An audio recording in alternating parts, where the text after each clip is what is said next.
Hello, thank you very much for tuning in. My name is Stuart, unrepentant atheist, and I've made a bit of an error because for those of you who are tuning in, who tried to tune in at 7:25, I mistakenly set the tune-in time for 7:25 p.m. British Summer Time. I meant to put in 11 p.m. I don't know what happened. Made a mistake there, so I suppose I'll be lucky if I get any viewers. But nevertheless, I'm going to make this live stream and hopefully there'll be some joining. And obviously, for those who don't join live, there are always plenty who watch the video once it's actually completed and uploaded to the channel. So what's the date? It's the 16th of September, 2024. It's 11:01 p.m. British Summer Time. Live chat is on, so anybody can come and leave comments if they want. They can either try to engage with me or they can engage with other people who are in the chat. So let's just think about what we're going to do. I'm going to be commenting on the line Forest Valkai, and I think Aaron Adair we're on the line, and I listened to it. I made some notes, some fairly rudimentary notes, so that I could comment on each of the calls. There were about maybe 3 calls that I wanted to comment on, so obviously I'm going to do that. Yes, hello, Rethink Yourself. Welcome to my live stream. You probably weren't expecting it. It was supposed to. I mistakenly set the time for 7:25 p.m. tonight. I missed that, and obviously this is actually my normal time. 11 p.m. British Summer Time is normally when I do it. So I'm going to do the whole live stream, even if there's nobody here, because there will be people that watch it later on once it's been uploaded. So yeah, I'm going to be doing that. I've got about 3 or 4 calls to cover from the line. I'm not sure why Matt Dillahunty is no longer doing the line on the Sunday. It's a shame because I used to look forward to getting into work and listening to Matt Dillahunty on the line on Monday morning. I listened to it recorded. I've never actually watched it live. And I don't know why he's not doing the Sunday show. Maybe he's got some commitment. He's doing snake conventions or something like that. And it's he does usually one during the week, which is fine because the last few that he's done midweek have been very good, and I've made quite a few reaction videos out of them. So in a moment, I'm going to do that. Here's my pathetic scrap paper that I've made comments on, and hopefully that I can make something out of that to have some kind of discussion or some sort of presentation on the calls that came in. There were 1 or 2 things that were quite interesting, and I thought that the host dealt very well with the calls that came in. The other thing I'm going to be discussing is the subject of toxic theists on YouTube, or online toxic theists. Now, look, I appreciate that across that there's a certain number of toxic people in the world, I suppose. A certain number are actually really quite toxic, whether they be narcissists or borderline personalities or whatever. They haven't really got much goodwill for anybody, maybe not even for themselves. And this tends to be quite obvious, particularly when you see them leaving YouTube comments and engage with atheists on various channels. It's quite obvious that you're dealing with somebody who has got possibly some kind of personality disorder. They're not trying to actually engage to discuss honestly. They want to score points. They want to make you look stupid and go away laughing, thumbing their nose, like somehow, because they've made you look stupid, they've somehow proven a point that their God exists. And that's just not how it works. But it will make them happy to go away in their twisted way. So I'm going to be talking about that. I've got 1 or 2 examples. I've also got an example I've got two. I've got three examples tonight from people who've left comments on my channel. I've got people who um, have actually engaged, I think, dishonestly, and they've come onto the channel not with any sincerity. They've really just wanted to score points against me and try and make me look like a fool for whatever reason. So there's somebody like that. Then there's another person who came on who is probably not too familiar with skeptics like myself, how precise we are with language and how careful we are about making claims and how careful we are in responding to claims made about us. Somebody who came on thinking he was being clever and he ended up having to delete his comment and running away. Well, I take no pleasure in making somebody run away. But if somebody comes onto my channel with a bad attitude and they want to show me up or something like that, and I can see that they're, like a beginner where these things are concerned, I'll teach them a little lesson and then I'll send them away. And I try to do that in as nice a way as possible. So there's somebody like that. And then there's another type of person who is the best example. Somebody who comes on to say, you're a lot of rubbish, right? What you're doing is not necessary. And then I'll then respond politely. And they'll come back and they'll say, look, I've changed my attitude. I've looked at your video carefully. I think that what you do is okay. And I apologize for what I said, etc. This is an example of a very emotionally mature person. And I wish there were more people like that in the world. And if everybody was like that in the world, there would never be any trouble. I mean, there would never be any wars or anything like that. We could all agree and not sort of agree to disagree, but we could at least engage honestly and be flexible and change our minds if we're persuaded that we're wrong. Okay, let's have a look at some of your comments coming in.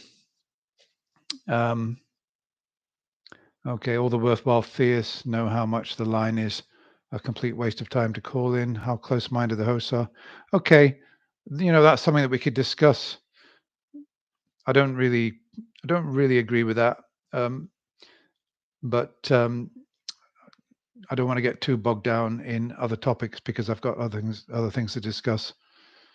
JB says no consequences for Christians. They can literally be Hitler and commit the most unthinkable atrocities and just say, yeah, I know there's this idea that no matter how awful your sins are, you can get redemption in the last moment. Now, actually, there's something else I want to talk about before I get on to anything else. As a lot of you know, I've got a woman in my life who is a Christian. She's more of a secular Christian. She doesn't really buy into salvation and all that stuff, but she enjoys going to church every Sunday. There's a good community where she lives. They're not sort of happy clappy type evangelistic Christians. I mean, in the half an hour coffee and biscuit time that we have after the service, religion isn't discussed at all. And, they're not a bad bunch of people. Some of them are quite strong believers in salvation and the rest of it. And the rest of them, it seems to me that they just enjoy the community. Okay, so the good thing about it for me is that it's interesting for me to observe Christians in worship, and also the sermons actually often tell me quite a lot about how Christians think and how they're persuaded to keep believing. So for me as an atheist and especially a YouTuber, it's actually quite interesting to go along. If I can if I can get through the hymns and the prayers, of course, I don't close my eyes during the prayers, neither do I see the prayers. Okay, just one moment. I'll be back in 5 seconds.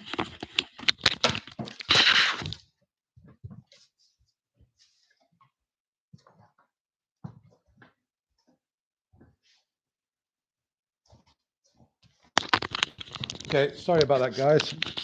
I've got somebody desperately trying to message me. I just want to send a message back to say I'm busy because I've got a message coming in like every 10 seconds.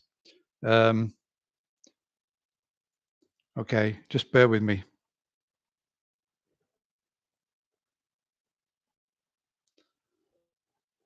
Okay. That's one of the problems. You know something? Electronic devices, they never leave you alone, do they? You can't get a minute's peace. Right, okay. I've got to put this back on charge because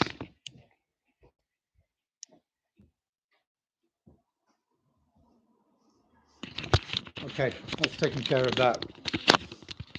Right. I hope I can get some focus back on my okay.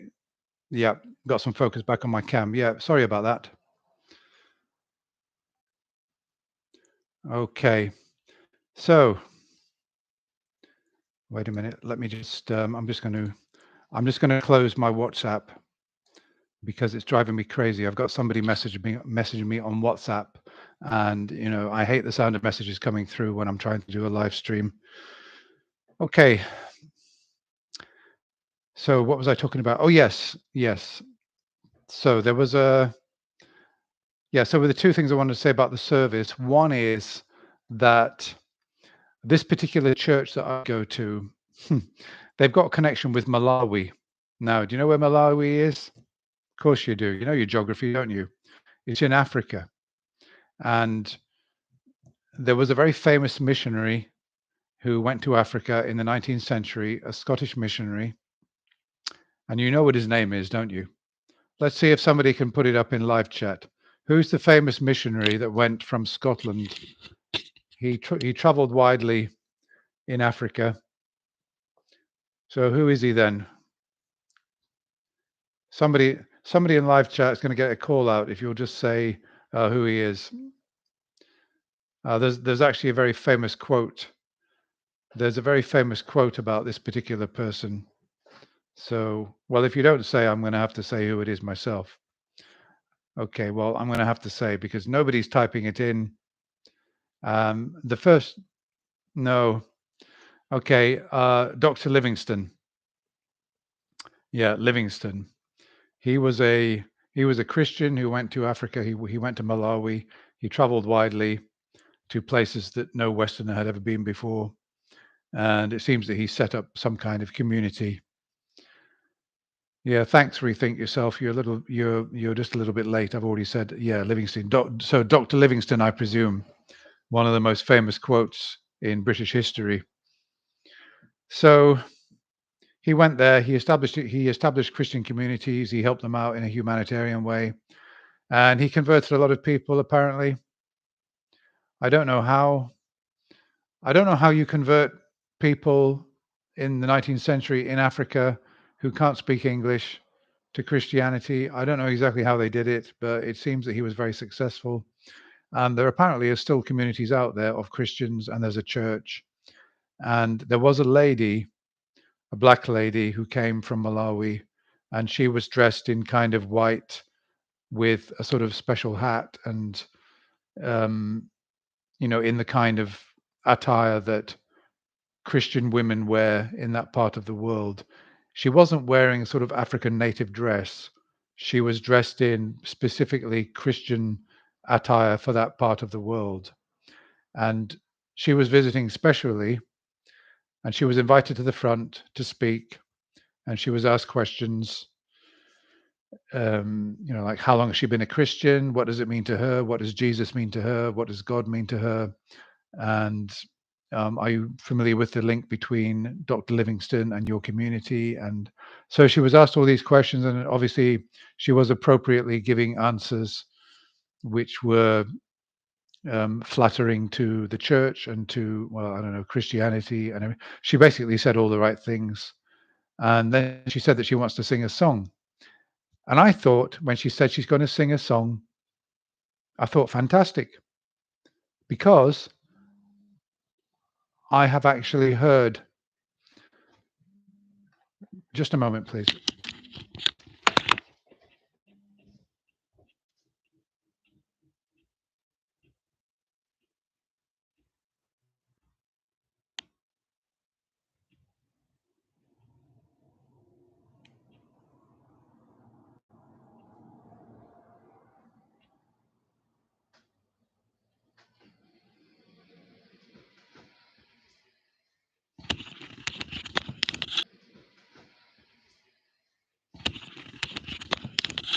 Okay, this is the problem with having with having a woman in your life. I'm here trying to make a live stream, and she will not leave me alone. I mean, I've already told her that I'm busy, I'm doing something, and she's trying to contact me on WhatsApp. And I mean, I've virtually said to her now, look, leave me alone. I'm doing something. I'm busy. I'll talk to you in the morning.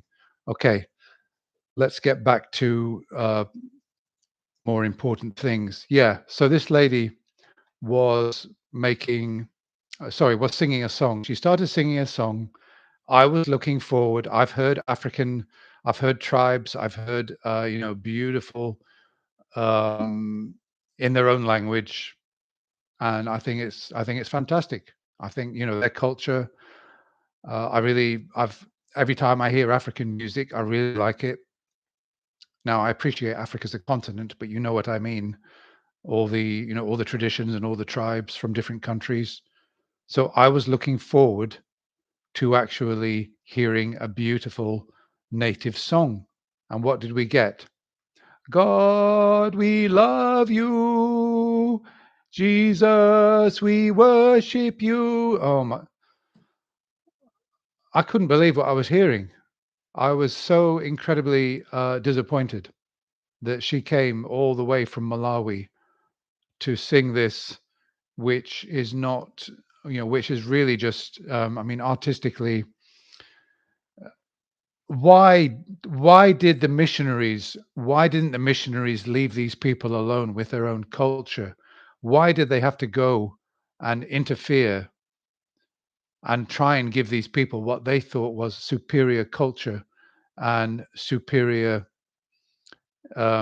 religion? Why couldn't they just leave them alone? Why don't they leave them alone? Why do they need to sell them their religion in return for humanitarian aid? Okay, so there was that, and then the sermon actually dealt with the story about Jesus and the tax collector. So the theme was the eighth commandment, "Thou shalt not steal," and then the story about the tax collector was his name. Oh dear, started with Z. Is it Zacharias or oh, somebody will correct me. Yeah. So the tax collector who wanted to meet Jesus, but he had a bad reputation. He was wealthy. He'd made a lot of money, and Jesus invited himself to the tax collector's home. People were shocked, outraged because this man had taken money from them, and he made a declaration saying that he would give up half of his wealth. He would give up half of his wealth to the poor and or just generally, and he would also compensate anybody that could prove that they've been cheated 4 times over. And Jesus said to him something to the effect, you are now one of my people, you will be saved. This was enough. This, oddly enough, was enough. Not that he offered to give up all of his wealth, but he was able to buy salvation for half of his wealth. That is something that I found interesting because there was another parable, not a parable, there was another story about a man who'd come to Jesus wanting to be one of his followers. And Jesus had insisted that this man give up all of his wealth. And yet the tax collector was only asked to give up half of his wealth. Why? I wonder why. Some psychology there on Jesus' part. Maybe he understood that this Jewish tax collector, for him, salvation had a certain price, and this price was what he was prepared to offer, which was half of his wealth. Jesus didn't want to lose his soul because he knew that if he tried to bargain with the tax collector might say, "That's too high." So, I found that sort of quite interesting. But what they didn't resolve is that this thing about "thou shalt not steal" in the Old Testament, the minister who was delivering the sermon said, "Well, okay, a man was caught shoplifting, and he was shoplifting for bread to feed his family." And he was kind of implying that this was acceptable. He didn't overtly say that. But the problem is you've got these 10 commandments and there are no sort of caveats, there's no sort of flexibility. But the way he was delivering his sermon, he was suggesting that under certain circumstances you could steal, and he was undermining the eighth commandment. This is the difficult thing with commandments, that ethics and morality is very situational, and that's not really acknowledged in the Bible or the Ten Commandments. Okay, let me just have a look. Welcome to everybody who is currently with me, and thank you for joining me. For those of you who are watching me live. Okay, let me just have a look at some of your comments. The deranged philosopher, well done on 100 subs. It's not how many subs you've got, deranged philosopher. It's it's what you're saying and what you're arguing and the material that you're making. 100 subs isn't many, and I think I've looked at your channel, and you've been going for years, and you've only got 100 subs. I believe you've been going for a while anyway. A couple of years, I think. 100 subs is not many, I must admit, for that amount of time. Okay, so let me just now move on to, before I do the line, I'm going to read out some exchanges that I've had with people on my channel. So I'm going to start with one that somebody left on one of my videos, quite an old video. Sometimes somebody will go back to an old video that I made, maybe say 2 years ago, and they'll leave a comment. And because I know that nobody else, old videos don't really get seen, very rarely. And if he's left a comment, it means that unless I replied to him, nobody's going to comment. But he's addressing me. And here's how the conversation goes. So he says, unfortunately, I had to recall this from memory, which isn't ideal, but I think I got the gist of the exchange, because he actually deleted his first comment, which took the whole conversation with it. I must remember in future to do screenshots. Okay, so he starts off. So you are an atheist. Why do you do this? Why do you care? My reply: I enjoy debunking extraordinary claims which have not met their burden of proof. I mean, look, I've got other reasons for doing it, but this is me, you know, just responding to him. And then he says, but why bother? Not that your time is of any importance, but oddly enough, if you thought it was, why waste your time on this? And then I reply, support your assumption that my time is of no importance. And then he replies, I meant time generally. Time is generally meaningless, is what I meant. And then I reply, in what way is time meaningless? And then he replies, you are obviously not even a real atheist, so why do all this? I reply, prove I am not a real atheist. State your evidence for this claim. What do you think happened? The next time I looked, the whole exchange was gone. He deleted his original comment, and the whole lot went with it. Why? I don't know. Maybe he thought that I was being evasive, but I didn't think I was being evasive or trying to avoid anything. It's just that he was making claims. And if you want to have, look, if he'd started off, so you're an atheist, why do you do this? Why do you care? And then I replied, I enjoy debunking extraordinary claims which have not met their burden of proof. And then he says, but why bother? I've just said I enjoy debunking extraordinary claims. Now, because I realized he's not reading and understanding what I'm replying to him, I decided to lead him on a bit of a wild goose chase, which meant that I knew that somebody who's not versed in kind of skepticism, they will embed in anything they say lots of claims. Now, I'm very careful. When I discuss with people on this platform, I try not to make any claims at all, because anybody who knows anything in apologetics, counter apologetics, skepticism. If you make a claim, you got to justify it. So the best thing to do as a skeptic, in a way, is not to hold a position except I don't know or neutral position, and not make any claims. Otherwise, you'll have snarky people saying, accusing you of straw manning them, this, that, and the other, logical fallacies. If you're careful, you can avoid all that. And with this guy, I was careful. I didn't make any claims, but he didn't listen to me. I said to him, I enjoy debunking extraordinary claims, which is absolutely true.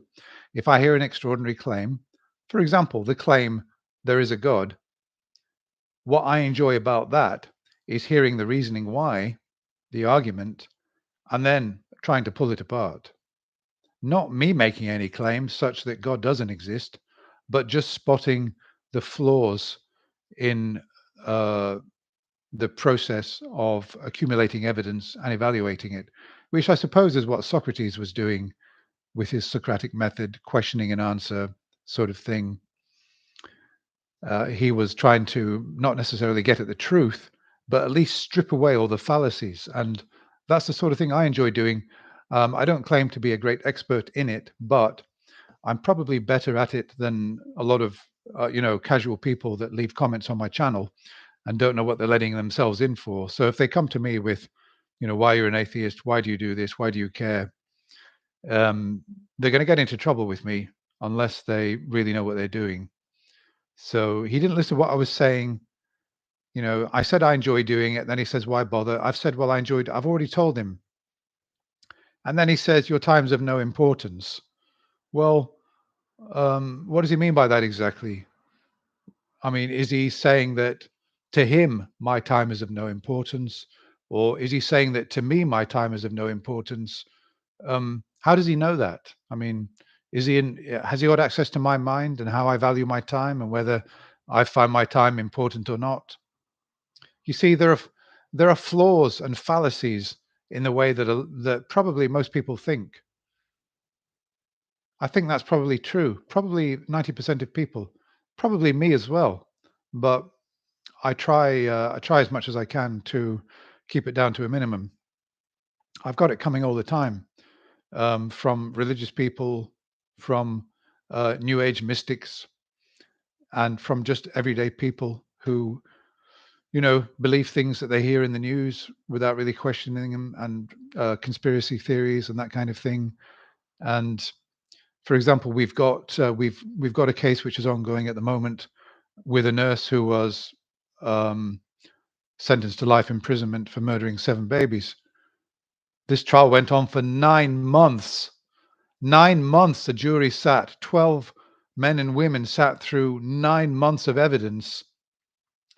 And we've got people who weren't even at that trial picking over, certain things and saying, "Oh, the statistical evidence wasn't properly assessed," and, "Oh, I think she's probably innocent." And these people weren't even sitting at the trial, and they're making videos saying, "Oh, she's innocent," and etc. And because this was, you couldn't convict her on this. The evidence was circumstantial. The jurors found her guilty unanimously. They were there for 9 months. There was thousands of pages worth of evidence presented. She was on the witness stand for 100 hours. And there are people who've only heard a fraction of it saying, "Oh, she must be innocent." People, a lot of people just haven't got that critical faculty. And my position on that is, well, I don't know, but I wasn't there.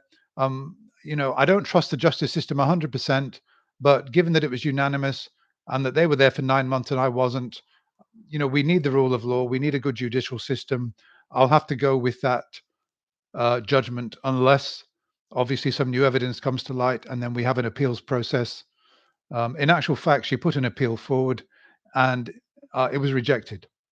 She even stood trial a second time for another baby that she was accused of murdering. Again, that went on a long time, and she was again found unanimously not guilty. Sorry, guilty by 12 people. And yet there are still people saying, "Oh, but you know, in Holland, a nurse she was accused, and it turned out that she didn't do it. That means that this one didn't do it either." There are just fallacies everywhere, and in a way, I almost wish I wasn't involved in skepticism and all this because it's infuriating to hear it. It's infuriating to sort of witness it day in, day out. Yeah, so what happened with this guy? Yeah, support your assumption that my time is of no importance. Okay, so what he was getting at, I presume, is that maybe he's a Christian, maybe he thinks that compared with the eternal in heaven next to Jesus, this life is just of no importance. Maybe he thinks that. And maybe he thinks that therefore my life, my time is of no importance either. I don't know, but that's what he seemed to be getting at because he said time is generally meaningless, is what I meant. Well, but I still don't know what he means by time is generally meaningless. Um, why would it be? Why would it be meaningless? And what is it? What does it mean for something to be without meaning? It's a really difficult kind of question. Yeah, and I think that, and then he suddenly jumped to, "You are obviously not even a real atheist." But he started with, "So you are an atheist," and then he gets to, "So you are obviously not even a real atheist. So why do all this?" How does he know I'm not a real atheist? So I just said, "Prove I'm not a real atheist. State your evidence for that claim," and that was it. He was gone. He just ran away. So I don't know what to say about that person. I think that he needs to really think about if he's going to come on to skeptics channels and he's going to make comments, he really needs to think about what his point is and focus it because I think that his point is here. I'm just curious why why you think it's important to have a YouTube channel and counter theist claims and comment on the line. I'm just curious, why do you do that? And I would just say, well, I enjoy it. I enjoy engaging on my channel. I think that in the big scheme of things, it doesn't seem important, but the more of us that there are encouraging this way of thinking, which is only to accept claims that have got sufficient evidence to support them, is probably quite a good way to live because then, for example, you wouldn't get caught up in all sorts of scams like complementary medicine, alternative medicine that's making claims that, for example, acupuncture can heal, um, I don't know, cancer or something like that. And then somebody books 12 sessions of acupuncture. And, all these sort of so-called benefits that are being sold, which just haven't got the evidence to support them. And not just medicine. We see people on YouTube, for example, there's a guy who keeps on appearing and saying, wait, don't click skip. If you've got £10,000 in your bank account, think about how to use it effectively. I can turn it into £100,000. Just listen to what I've got to say. I mean, that's another one. Anybody with any decent critical thinking skills would think, well, if he can turn 10 grand into 100 grand, why does he need to make? Why does he need to advertise on YouTube to get people into his scheme? Why doesn't he just simply take all his money and multiply it by 10 by investing the way that he's going to suggest that you invest? So anybody with any critical thinking skills would not bother watching that ad. They would indeed skip, as I skip every. No, actually, I tell a lie. Out of pure curiosity, on one occasion, I didn't skip. I decided to watch it through just to see where it was going. And quite predictably, the way it was going is that he wasn't giving away anything in the video. You had to subscribe to his um, live streams where he was going to do tutorials on how to make money out of currency. Oh, something, it's everybody's dream. Not everybody, Yeah, I can't support that claim, but I'm being hyperbolic. It's a lot of people's dream to sit down and play on Forex and make money out of currency, isn't it? Yeah. So why sell that secret? Why have more people come into the market? It's just completely stupid. Okay, let me just have a quick drink of my hot chocolate. And my girlfriend's going to be annoyed with me now in the morning because I didn't say goodnight to her properly. But this is important. This live stream is important. And she'll forgive me. She's a Christian. She'll forgive me. Okay, let me just have a quick look at your comments. Yeah, multi-purpose weirdo says the great thing about the value of my life that I don't have to justify it to some rando on the internet. Well, yeah, that's true. Um, Jewish monotheism definitely arose from henotheistic tradition with a pantheon of gods. Yeah, I mean, I was doing some research on the ancient Sumerians because really, I believe that they were the first, probably what we would call advanced civilization, and it's you can see. I mean, Christians and Jews, they'll often say, "Oh, our religion's the oldest, and it's the most unique." But you can trace all of these things back all the way back beyond, before the Jews. They borrowed from other religious traditions, and it's amazing that Judaism and Christianity became really the dominant religions until I suppose Islam came along. Okay, it's the Canaanite. XE Music says it's the Canaanite pantheon of gods that the Hebrews started with. Really? Okay, that's interesting. Jesus, Michael Bell says Jesus at best was a mere mortal, but likely never existed. Well, that's what Roger Carrier's arguing, isn't it? I don't know. It would be really kind of bizarre if Christianity was based on a man who never existed. I mean, look, Robin Hood. Doesn't matter if Robin Hood never existed. Probably not. It doesn't really matter if Robin Hood never existed. We've got the tales, we've got the legend. It doesn't really matter whether he existed or not. As it happens, I've read a book on Robin Hood, a scholarly book on the sources of Robin Hood and everything. And there were some outlaws at that time who were doing that kind of thing. They were, they were stealing, and they were kind of distributing it selectively. And there is some kind of evidence, but as for a central figure who started the Robin Hood legend, no, there doesn't seem to be such a person who's traceable in history. Okay. Okay, so there's a chat. There's a subjects being discussed in chat. That's fine. Right, now which one? I'm going to save the best till last. Okay, here's a good one. This is an example of a really good somebody who left a comment criticizing me, and then I replied, and something quite good came of it. I'll read it out. So he went to look at one of my videos that I made about a year ago. It's the one. It's actually the video of mine that's got about 15,000 views, which is a lot for my channel. And it's the title is something like, I don't know, aggressive controlling Christian is roasted by Matt Dillahunty or something like that.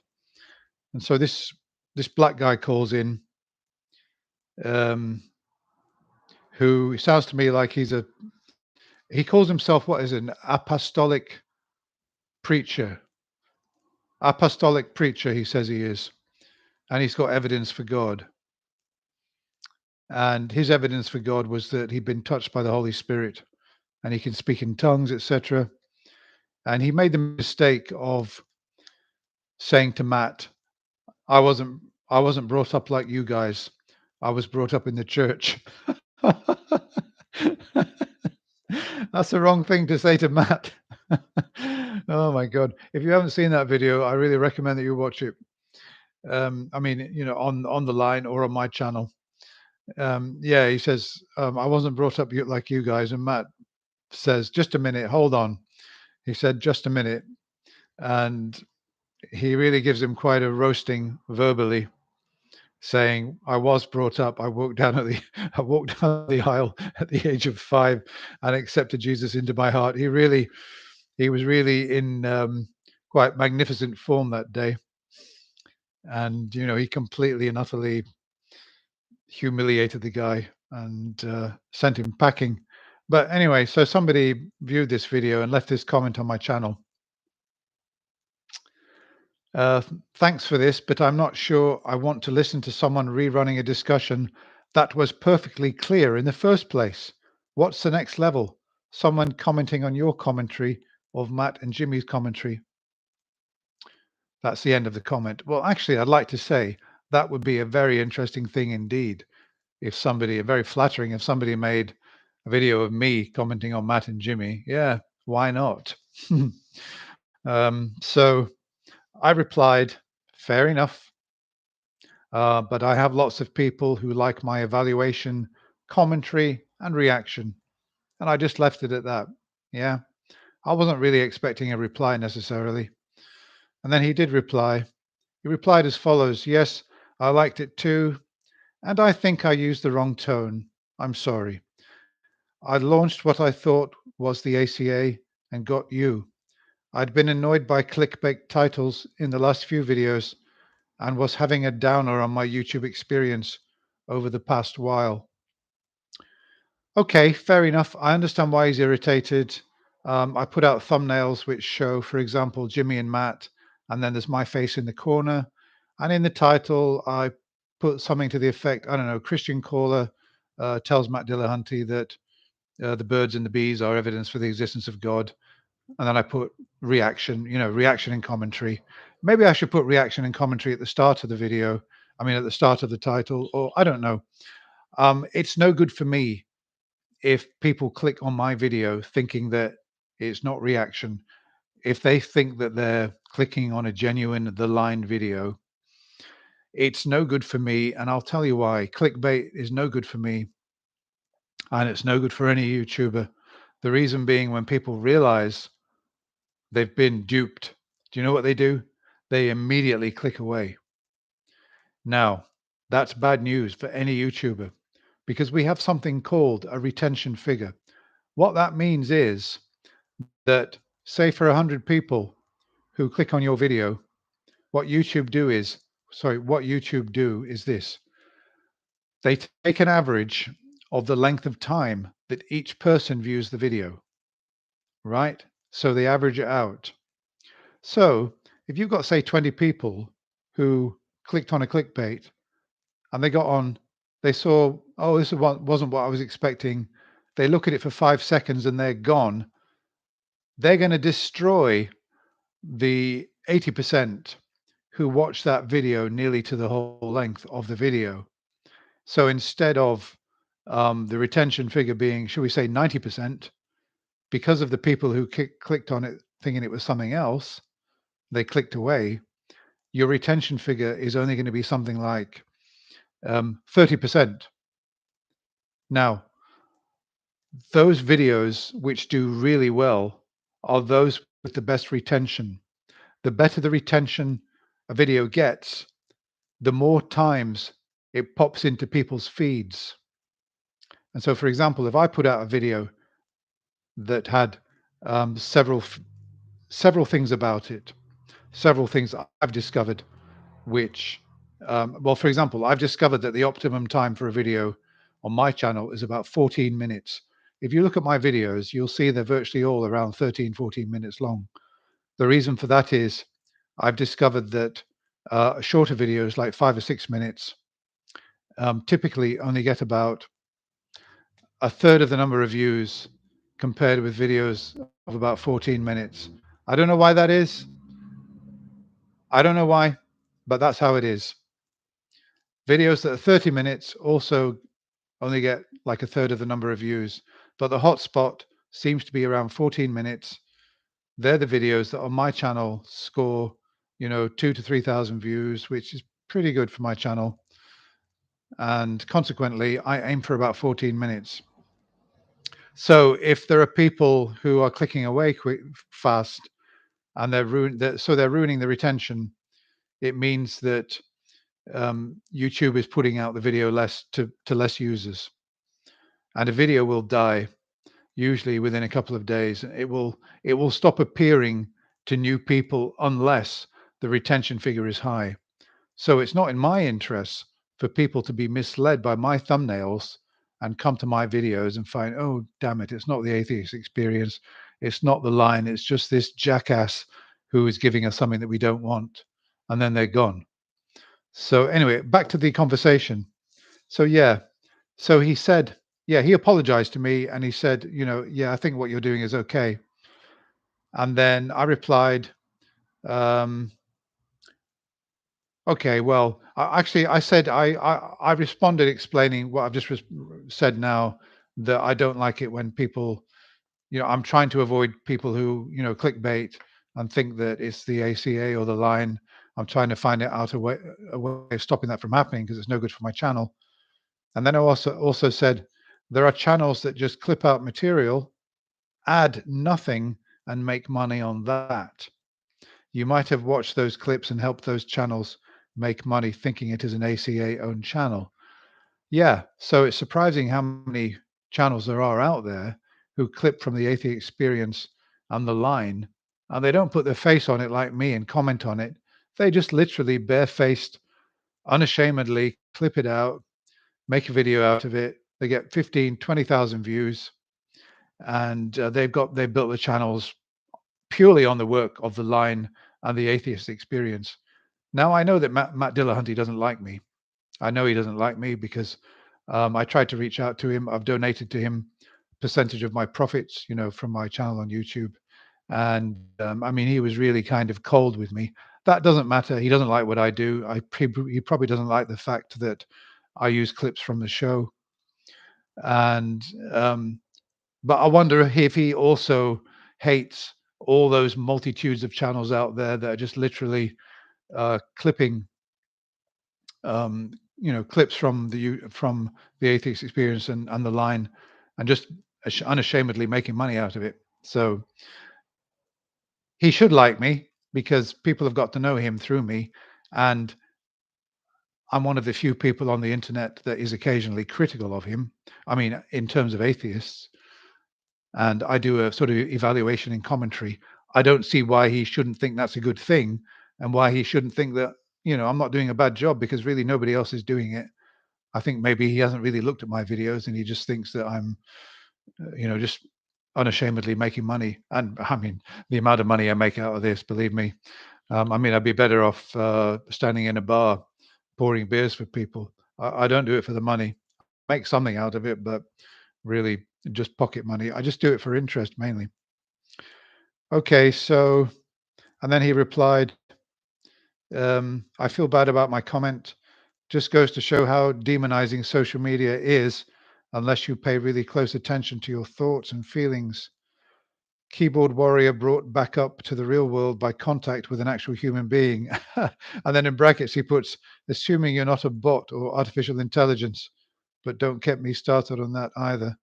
Okay, well, and then I replied and said, well, I said, you redeemed your comment, you redeemed yourself by not doubling down. I said, a lot of people double down.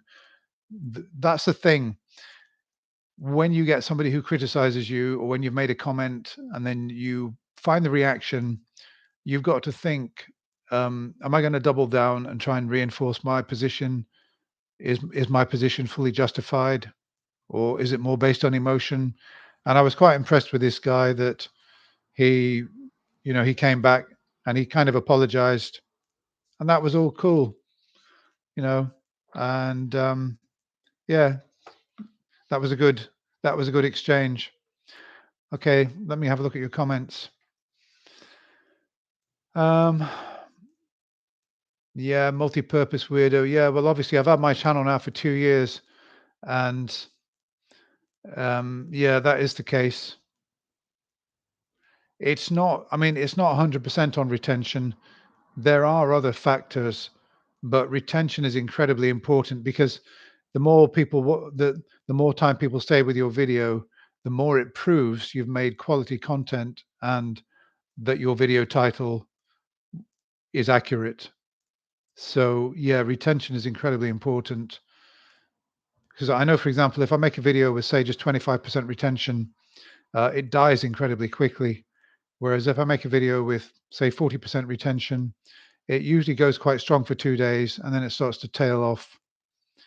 If I could get my videos up to 60% retention, 65%, instead of getting 2 to 3,000 views on say my Matt Dillahunty videos, I'll be getting more like 10 or 20,000 views, but it's very difficult to get people to watch for, like 65% on average because of the fact that so many people, something like 20, 30% of people within the first minute will desert your video. That's just the way it is. Okay. Right. Um, okay. Now I'm going to tell you a bit of a story about a toxic Mormon. Do you want to hear this story? Now, look, Mormonism. Oh dear, Mormonism. I mean, to me, it's a little bit like the Jehovah's Witnesses, where you see the Jehovah's Witnesses. I see them in the street every day where I live, and they just stand there. They don't really try and sell their religion. They've got their trolleys, they've got their leaflets.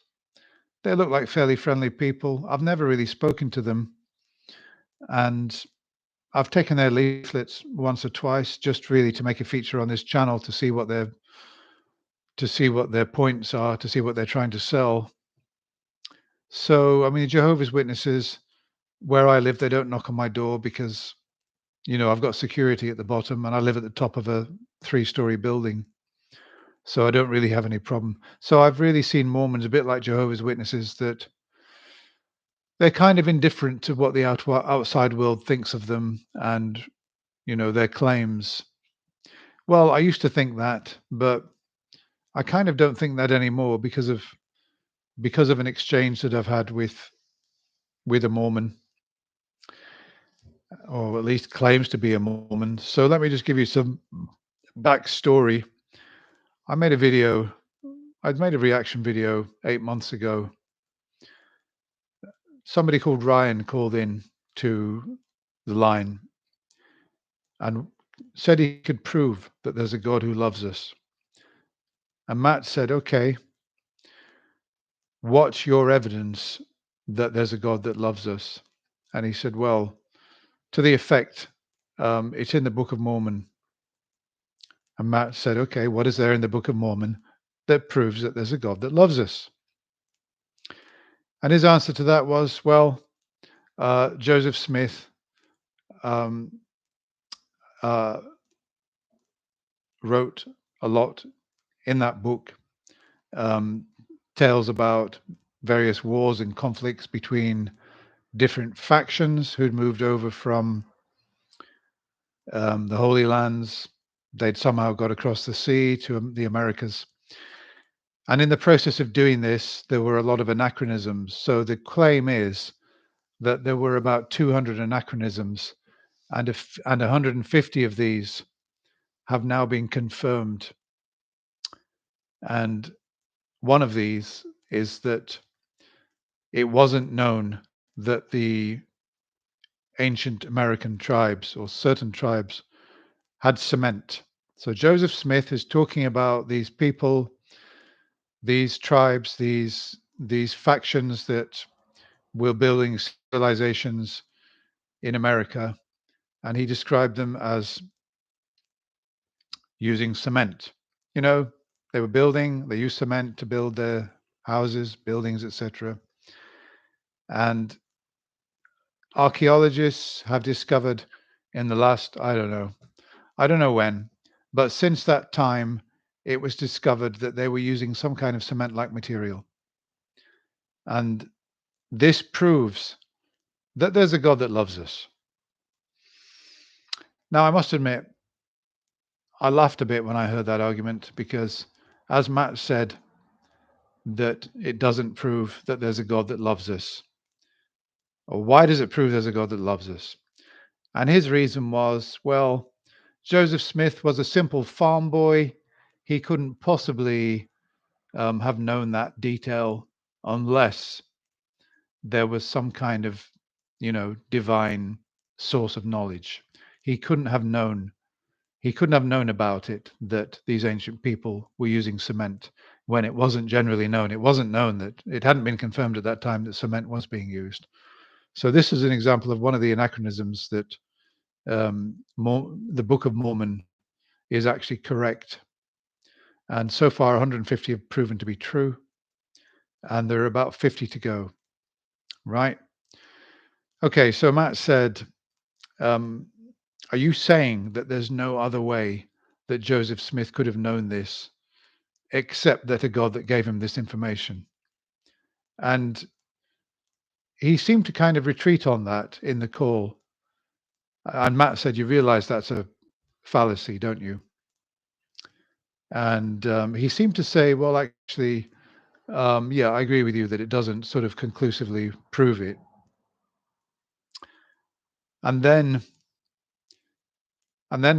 which seemed a bit strange because he was phoning up initially making that claim, then he sort of backtracked on it, and then he wanted to get onto some more evidence. No, sorry, correction. Forget that. Just trying to get it. I'm trying to remember this video. Yeah. No, what happened was that he backtracked and said, "Yeah, that's true. It doesn't really quite prove it, does it?"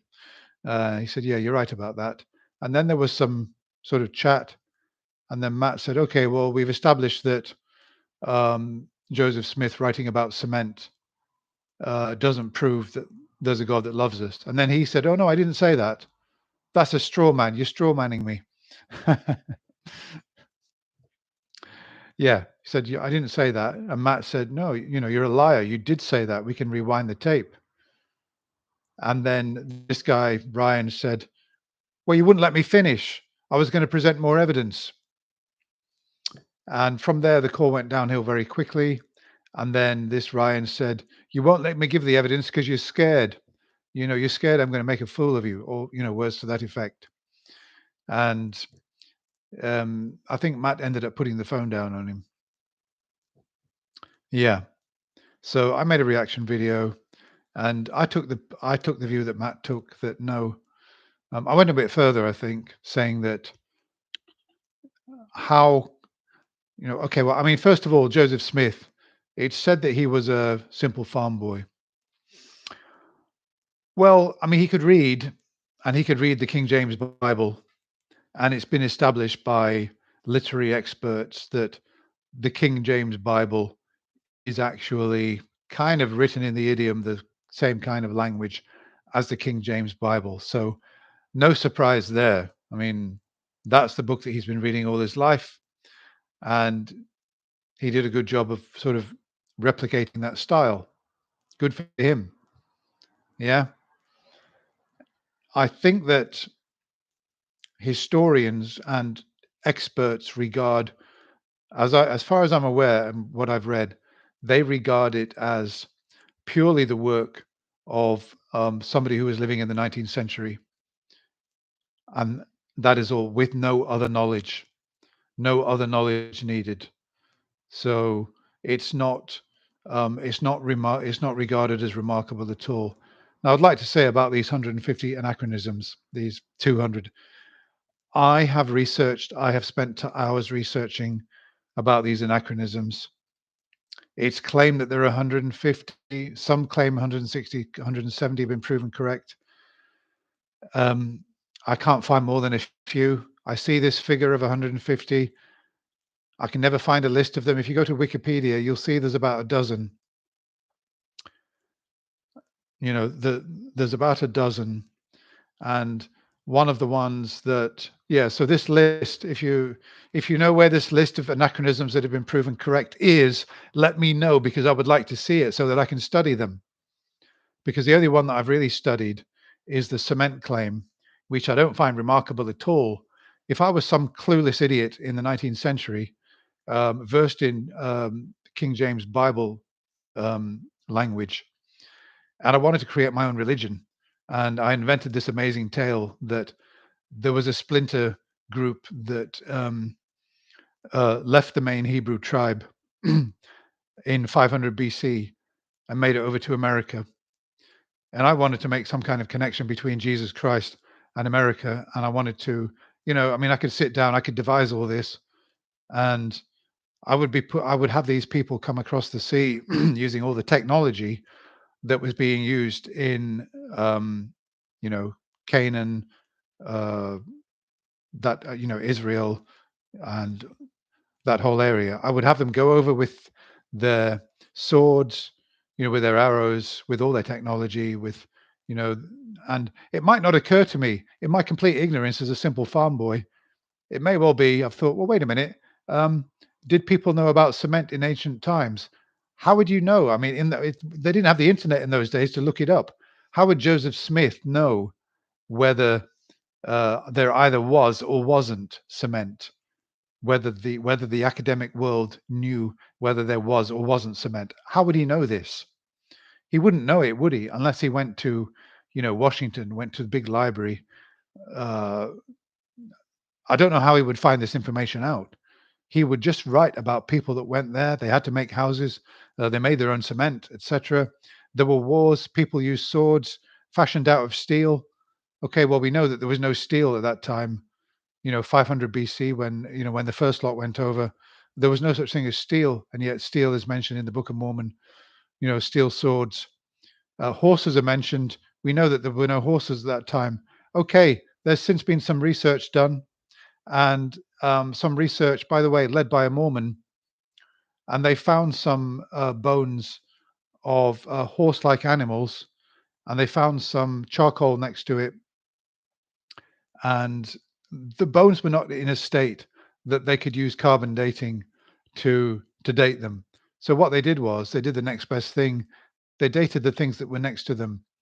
In other words, the charcoal and the sticks or whatever was there, and um, they came up with a figure that suggested that there might have been, at an earlier stage than was previously thought, horses in that part of the world. But in that very study, they admit that for certain reasons, this particular um, that they couldn't vouch for the accuracy of the data. I can't remember what the reason was. I've got it saved somewhere, but there was some reason, something to do with contamination or something, that they couldn't vouch for the exact. Um, they couldn't say with a high degree of confidence that this figure was correct. Yeah. So, it might be that there were horses then, or it might be that there wasn't. There's some other studies which I've read which suggest that there were isolated. There were small numbers of sort of horse-like animals here and there, but not in the numbers which would be required. Because the reason that there were not horses, by the way, there were horses 10,000 years ago in that part of the world. They were hunted to extinction and eaten. That's why there were no horses. They were hunted to extinction, eaten by the indigenous population. And eventually the Spanish reintroduced them when they started going over after Columbus discovered the Americas. But it's not been established and accepted by scholars at large that there were horses in that part of the year at that time.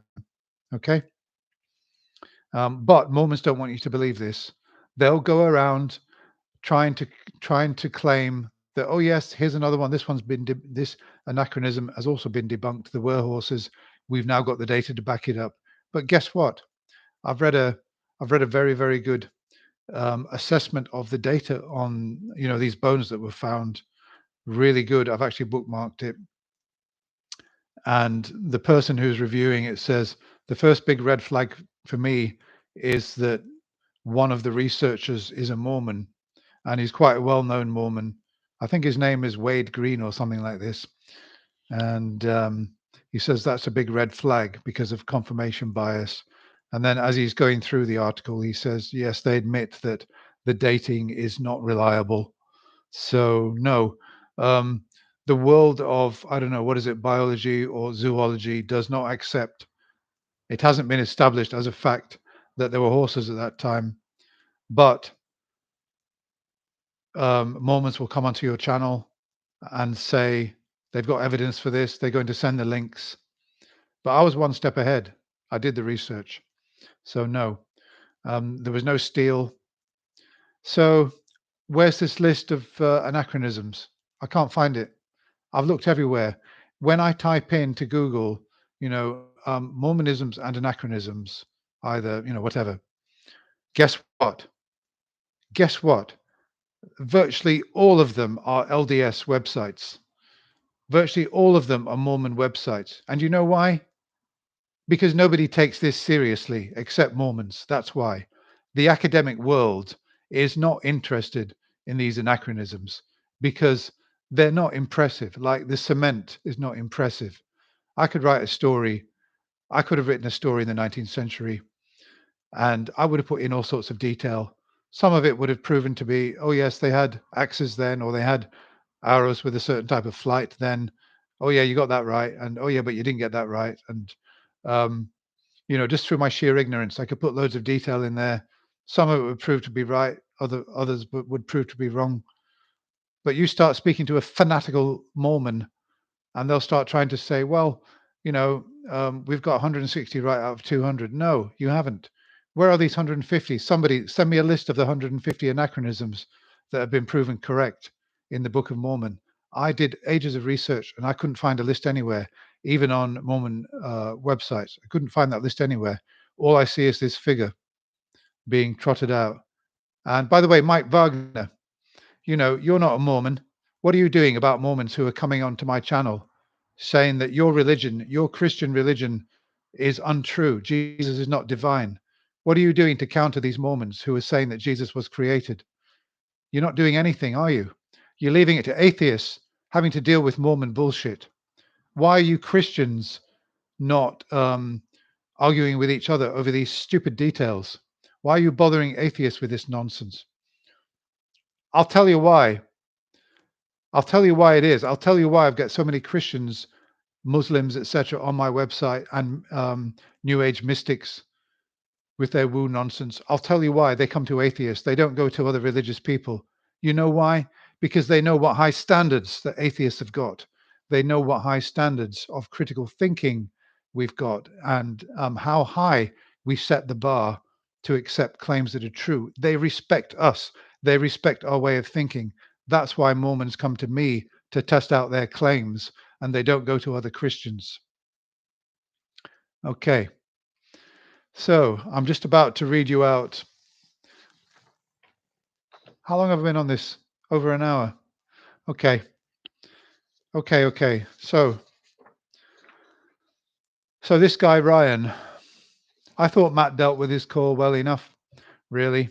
We didn't need to hear any more of Ryan's evidence because it was only going to be more. It was going to be, oh, well, there were 3 witnesses who saw the plates, and then there were another 8 who never recanted. No, 3 witnesses did not see the actual plates. 3 witnesses saw the plates with their spiritual eyes. They saw angels appear in a spiritual way. They did not see this materialize. Yeah, they're the ones that signed initially. Later on, he got 8 people to say that they had seen the plates with inscriptions. Well, big deal.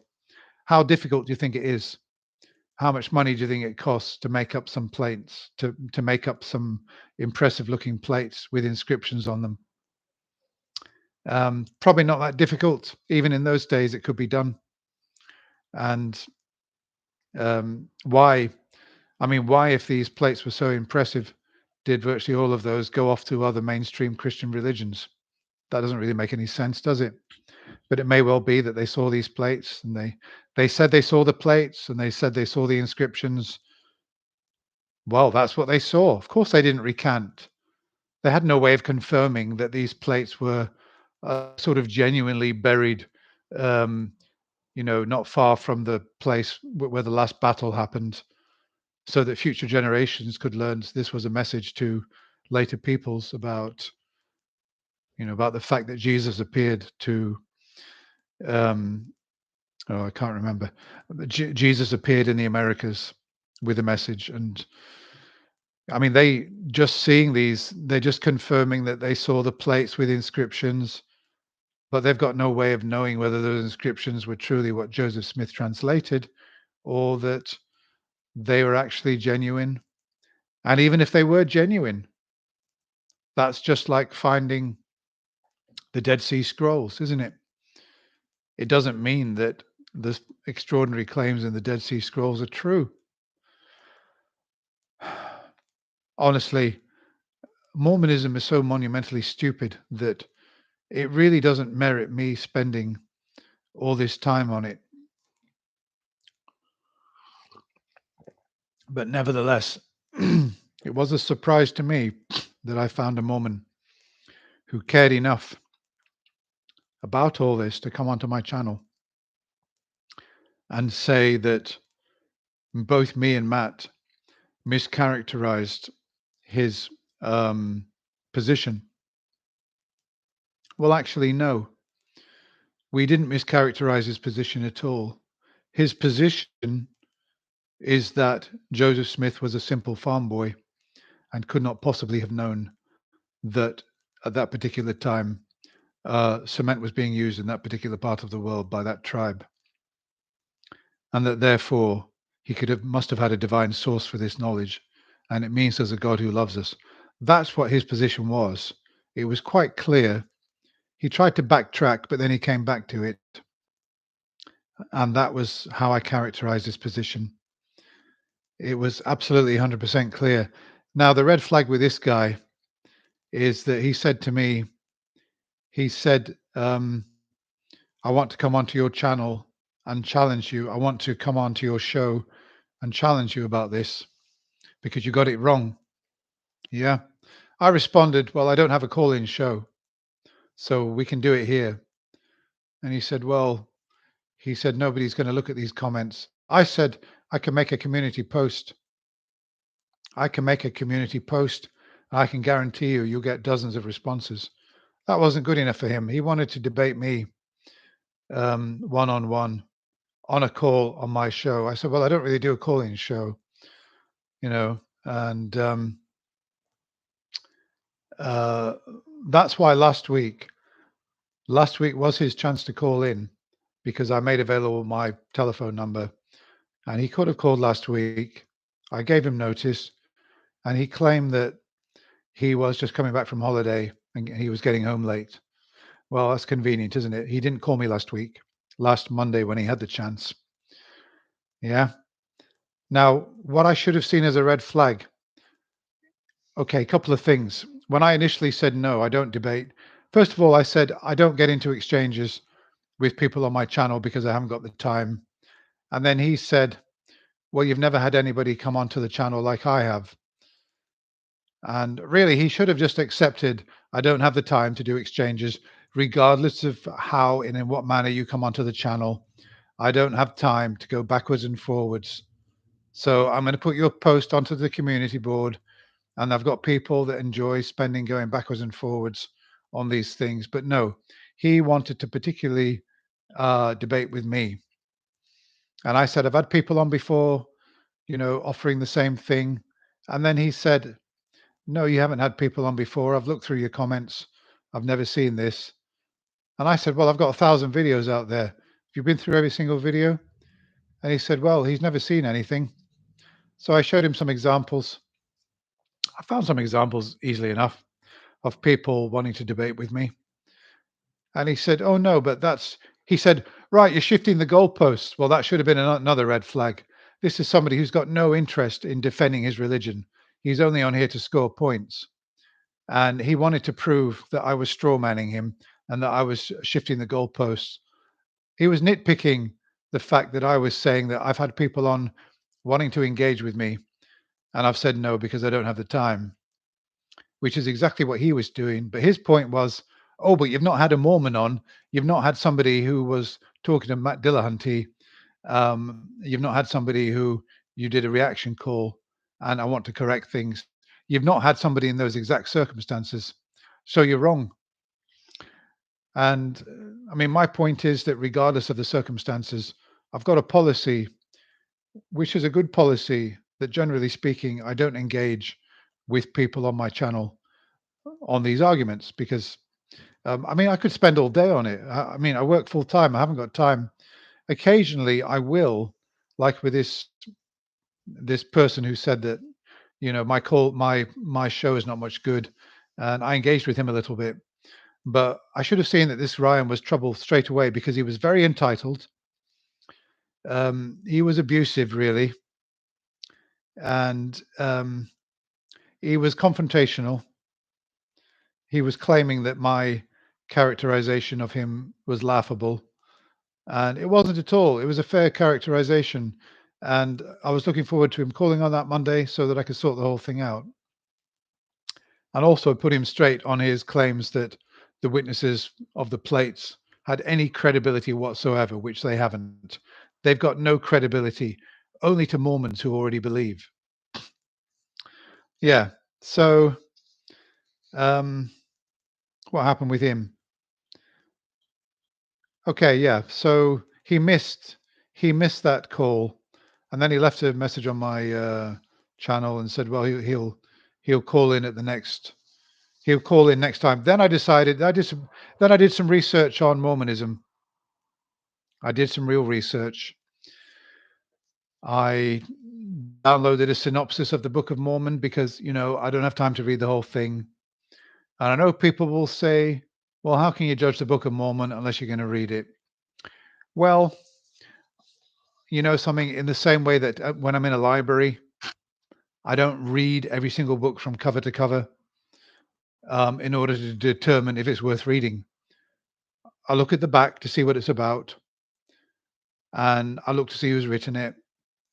Um, you know, and that tells me whether that's a book that I'm interested in, whether it's a credible book.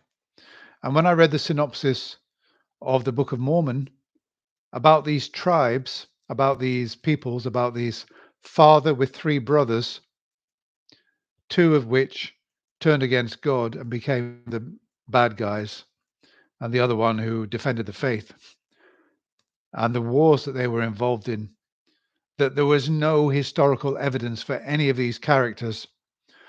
Why should I waste time reading the entire Book of Mormon when there's no historical evidence that any of these people ever existed? Why? Why should I read this book? It was enough to read the synopsis. And when I read the synopsis, my reaction was, well, there's no evidence that any of this ever happened. It looks like just the product of somebody's imagination. So I then made a video detailing my findings, my impressions of the synopsis, this basic outline of the story of the Book of Mormon. And I talked about it. He then left a message. Okay, then he found that video, right? Yeah, he found that video. And let's have a look. I've got a transcript here. Okay, here we go.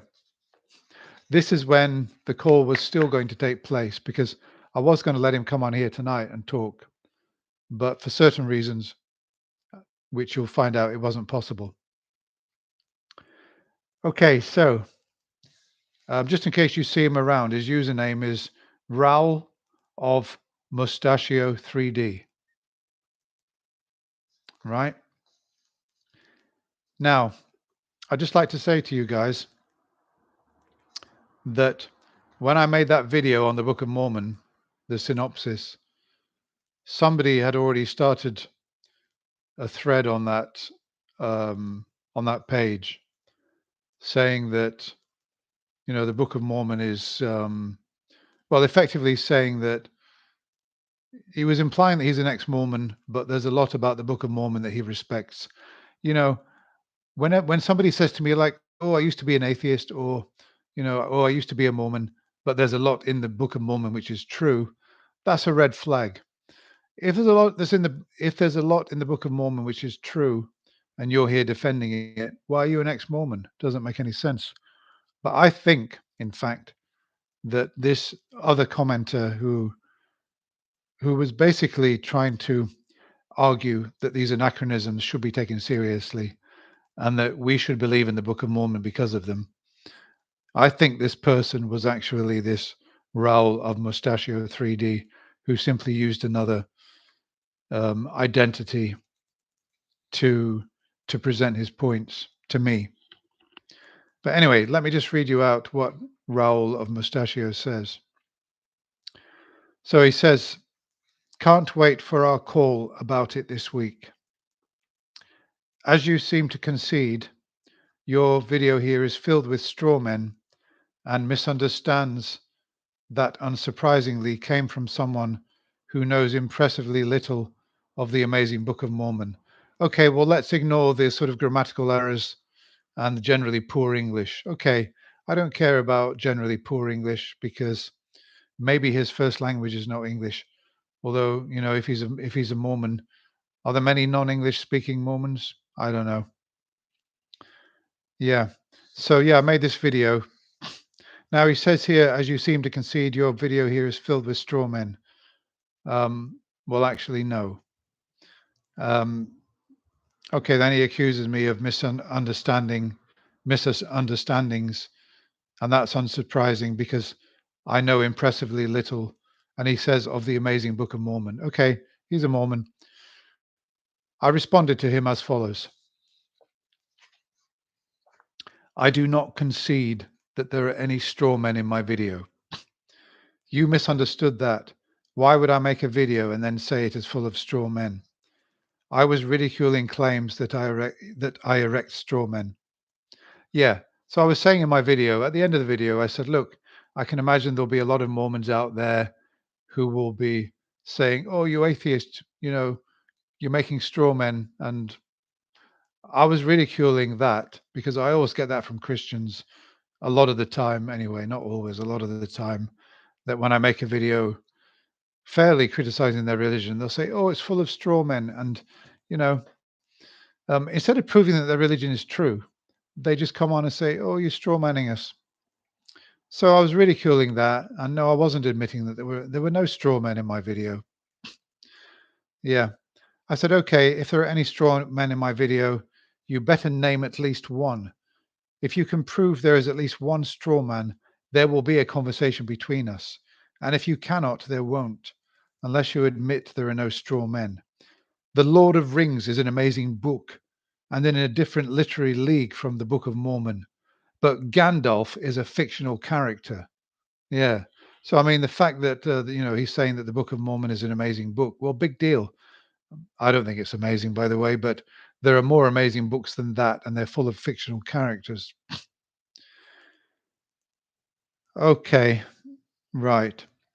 Okay, then he replied, yeah, because I said to him, why don't you engage with, uh, because there was an ex-Mormon who wrote a lot on this video and said, I used to be a Mormon until I understood what a lot of rubbish the Book of Mormon was, that it had no historical, that um, there was no Lehi, there was no character of this name, there was no tribe, to write the plates, and if there was no tribe to write the plates, then there couldn't have been a message that they'd want to bury and put on plates because there was no tribe there to fight all these wars, which I thought was, pretty much spot on, really. And then he says, yeah, because I said, why don't you go and communicate with his ex-Mormon? And he didn't. He just said 90% of my online engagement is with ex-Mormons. Actually, I would love to see that. Somehow I doubt it. You've just happened to leech on to one of the least impressive ones out there. Well, I don't know what he's talking about there because I've only ever seen him. I mean, he's saying to leech on to. He left comments on my channel, and obviously I'm responding to them. It's not that I'm latching onto them. I'll be happy to address any and all of his points that you so ignorantly seem to find impressive. This is another. This is another example of his aggression. Now he's accusing me of being ignorant. Okay. Right. Okay. So then I said, um, yeah. Okay. So the straw men are as follows. Uh, Stay with me on this. Okay, so the three straw men. He said he's got three straw men. One is he says the final battle in the Book of Mormon doesn't purport to have occurred in New York. Now, listen, my video was 17 minutes long. I had to sit through my own video and listen very carefully so that I could check this. And I did not make any claim in that video that, anything about the final battle taking place in New York. I didn't make any claim like that. The only claim I did make is that the last follower, is it Moroni? He was the one that survived the battle, and he was the one that wrote the plates and hid them somewhere, I don't know, near New York or something like that. I'm not sure. And I got that from the synopsis. So, maybe that's a mistake. Maybe the synopsis is in error. I don't know. But I definitely did not say anything about the final battle occurring in New York, or at least in the area that is now New York. Okay? Okay. So the second so-called straw man is, you claim that I'm relying on a single debunked anachronism, cement. That is not my argument, though it has been your straw man for several videos now. Okay, well, I didn't talk about cement at all in this video that I made, and I've had to watch through it for 17 minutes, and I didn't mention cement at all. And I can't recall in any video that I did make saying that he's relying on one argument. I never made that claim. I don't know where he got that. And he's accusing me. I mean, he's straw manning me about straw manning. That's what he's doing. And then in number 3, he says, you claim the Book of Mormon is not a gripping tale, while you admittedly haven't read a single page of the book. Laugh out loud. This is laughable. No, you absolute dimwit. You can't listen. You've got absolutely no powers of perception for listening. You don't listen. I didn't claim that the Book of Mormon is not a gripping tale. I said that from the synopsis, it doesn't look like it is a gripping tale. There's a big difference. No, I haven't read the Book of Mormon. Maybe, contrary to all the assessments I've seen, maybe it's a really riveting read. And if I read it, maybe I'll be really riveted to this book, like, I don't know, 100 Years of Solitude or something like that. But I was talking about the synopsis. And if you weren't such a toxic dimwit, then you would have listened carefully that I was talking about the synopsis, not the actual book. And I'm annoyed with you for wasting 17 minutes of my time. I had to go and watch my own video to make sure that I hadn't slipped up anywhere. And I hadn't slipped up anywhere. And you're slipping up everywhere on all these banana skins, all these fallacies and false claims. Okay, so now he says at the end of it, I see you're trying to find any excuse to get out of our discussion. Why are you so scared? If the book is so silly, this should be easy for you. Well, I'm not scared. And to be honest with you, I've had enough of this guy by now. Whether he's a troll or he's just coming. Okay. I'll read my reaction to that post and just get this over with. So I said to him, my video is a reaction to detail from the synopsis. Actually, no, I'm not going to read that because I just summarized it to you. I'll just read how I finish off. Yeah. Okay, I watched my video all the way through, and since you wasted my time and failed, and you've been dishonest, I'm banning you. You can leave comments, but nobody but you will see them. Yeah, because that's what happens. Unfortunately, on YouTube, you can't ban somebody from your channel. You can't. But what you can do is mute them, which means that when they leave comments, only they will see their comments. Nobody else will. So they won't know they've been muted. Normally, when I mute somebody, I inform them that they've been muted so that they know. If you try to post with another ID, I will notice, and that ID will be muted too. If you were a nice person and communicated in a good-natured way, I would not be doing this. But you are obviously a dishonest, toxic asshole. I probably shouldn't have said that, but I mean, that's really what it amounts to. So that's it. And then I muted him, and I muted that other comment as well, because I think the other user was actually him promoting, promoting these anachronisms. And I checked up on the horse anachronism that he was promoting, and no, it's not accepted by the academic world that there were horses in that part of the world at that particular time. So, I mean, one point that he did make that was interesting is that he's saying that, I mean, at first he said 150 out of 200 have been debunked. And now he's saying, oh, it's more like 160 to 170 now. He's bargaining it up all the time. And he says, I bet if it was 200, you still wouldn't believe in the Book of Mormon.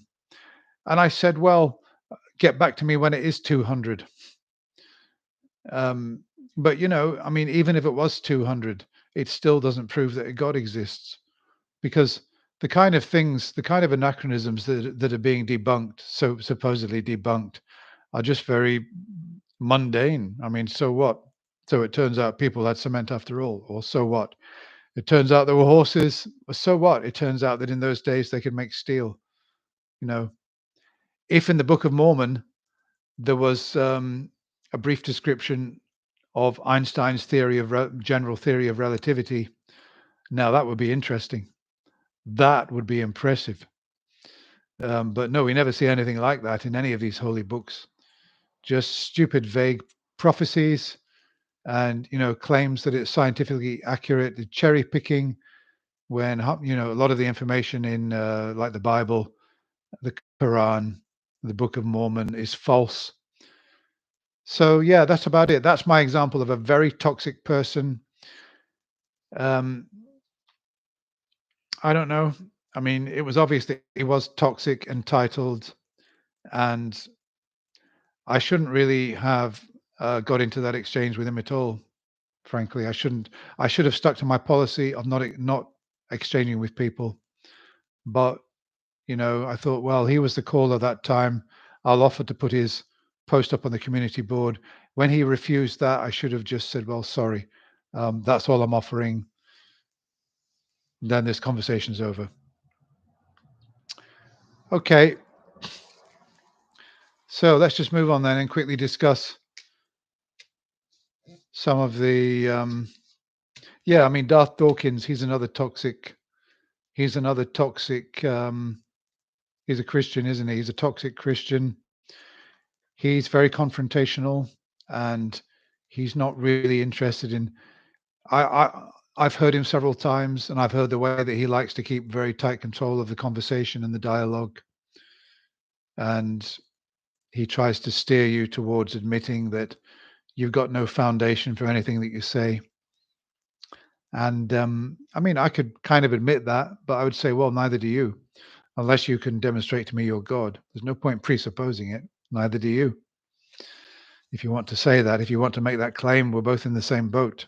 But I don't think that I haven't got a good basis for claims that I make. That's another topic, but yeah. So anyway, just coming on to yeah.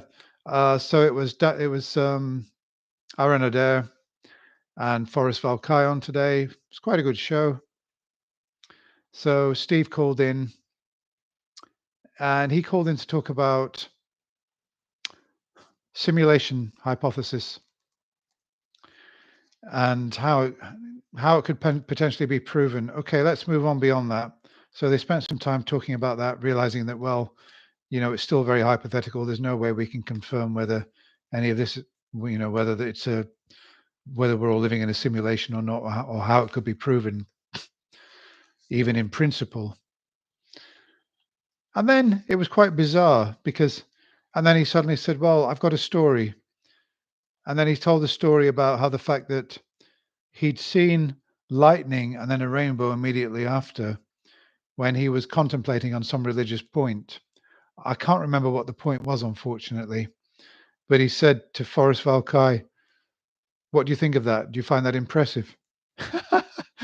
I mean, this is a bit like, I don't know, um, the man who stopped at a gas station and, he filled his car up, and the amount of money that came to kind of closely corresponded with the date of birth of his father, who phoned him later on in the evening. And it's that kind of thing, that kind of sort of wild coincidence. And Forrest Valkai just correctly said, "That's no more impressive than any one of all the other claims I've heard from Muslims, from theists, etc., New Age mystics about this, just a coincidence, and you're trying to make something of it." The good thing about that call was that the caller at the end admitted that, yeah, I suppose it was just a coincidence, really. Yeah, I mean, if I went out one morning and I said, I don't know, Jesus, if you're real, give me a sign. and lightning suddenly struck, and I don't know, um, hit a mosque. Yeah, okay. I was walking opposite a mosque and I said, "Jesus Christ, if you're real, give me a sign." Yeah, and immediately after that, lightning struck and hit a mosque. What would my take on that be? I suppose it would have to be that just coincidence. I mean, what else could you say? So yeah, we've heard lots of those, haven't we? Okay, then Jacob called in and he started saying that, energy can't be created. The first law of thermodynamics. If energy can't be created, it must have a beginning. I don't know. I don't know where he and then he said this beginning, this beginning must have been caused by a god. Forrest said, let's just get to the Kalam cosmological argument, shall we? And uh, I don't know. They didn't really get there, but I think they sent him away, and they said that yeah, because he said that there can't be an infinite regress. He was going down that road, and I think Aaron Adair interestingly said, well, there's nothing in theory. There's nothing. There's nothing that we know of in the laws of mathematics which forbids an infinite regress, because if you take a number and keep deducting one from it, you can go on forever. So there's no reason why there shouldn't be an infinite regress. But either that, or maybe just the amount of energy in existence has always been constant. Yeah, so that didn't really go anywhere. But then somebody called up. What was his name? Ryan, actually. Yeah, yeah, his name was Ryan from Canada, I think. And he was saying that, well, there must be a God because human beings have not managed to create anything remotely as complex as a human being. So it would take a God to do it. Yeah. This actually went on for some time. And let me just look at my notes. Yeah. So the point that Forrest was making is that if there's a designer, why did we need to have Homo erectus, Homo habilis, the Neanderthals? Why did why did these species have to come into existence and exist for hundreds of thousands of years and then die out? Why did it take so many attempts to get it right for God? If God is a perfect designer, why? And he said that these other versions of, like Homo erectus, he said they weren't congruent with God's truth. Well, obviously that's just a claim, isn't it? And what I found funny about this call was that, I mean, this guy was starting to look like a bit of a troll. And near the end, he said to Forrest that, you've not really debunked what I'm saying, because you've not demonstrated to me that you can design something which is better than a human being. And and then he suddenly said to Forrest replied, and then he suddenly replied, well, why don't you stop sort of wasting time and actually do it and prove that you can do it? I thought that was quite funny. But what was even funnier was that Forrest said, "Okay, um, I can design a better eye. I can, I can have the optic nerve make a direct route into the brain, or I can have the laryngeal nerve instead of going down the larynx and back up. I can, he was showing all the faults that there are with human beings." And then Arden came in and just cut the call short. Said, "Look, this guy's a troll. We're going to let him go." So, um, okay, well, actually, that's about it. Not really made many notes there. Okay, well, I'm going to sign off now in a few minutes, in 1 or 2 minutes. If any of you got anything you want to ask about what I've spoken about, go ahead. I'll just look through some of your comments. I suppose I spoke quite a lot about that Mormon thing, didn't I? I talked about toxic Christians or toxic Mormons, etc.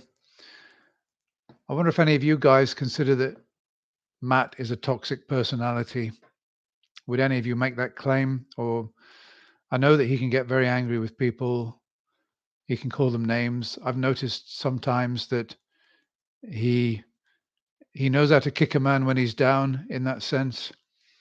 And is there any hint of toxicity about Matt in your opinion? Sometimes maybe I've seen it. I've seen sort of unpleasant side of his character now and then.